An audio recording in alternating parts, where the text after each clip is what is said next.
तुझे আমি কত পথ হলাম যে তোমার মতো এত অপরূপ সুন্দর কাউকে তো দেখিনি গো প্রিয়তমা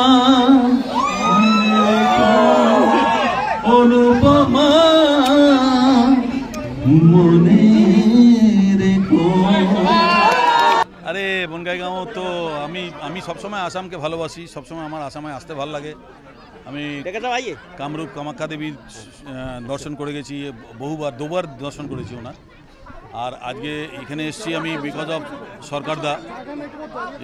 সরকারদা আমার বড় ভাই, ছোট ভাই, যা ইচ্ছা বলতে পারো। আমার খুব ক্লোজের, খুব অনেক দিনের পুরনো আমাদের সম্পর্ক। আর আজকে আরেকটা ব্যাপারে খুব খুশি হচ্ছে গিয়ে অরূপের সঙ্গে আমার দেখা হয়েছে আজকে ফার্স্ট টাইম। বাট অরূপকে আমার ভাইও বলতে পারো।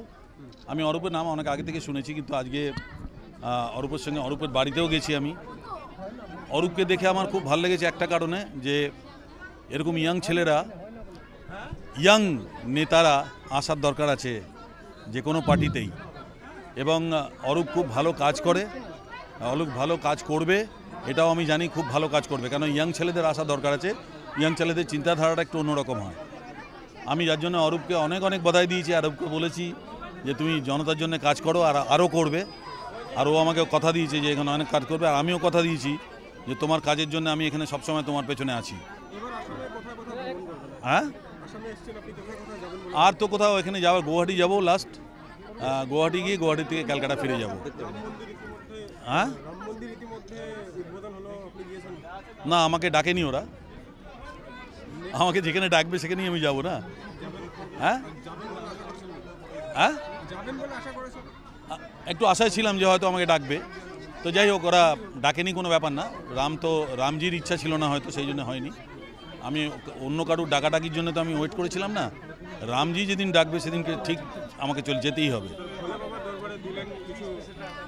নেই ভোলা বাবার, দেখো আমাদের কুলগুরু হচ্ছে শিব। আমার কুলগুরু হচ্ছে শিব ঠাকুর, আমার কুল দেবতা। সরি, কুলগুরু বলছি, কুল দেবতা তো শিব ঠাকুর। তো শিব ঠাকুরের জন্যে যেখানে হোক যেতেই হবে।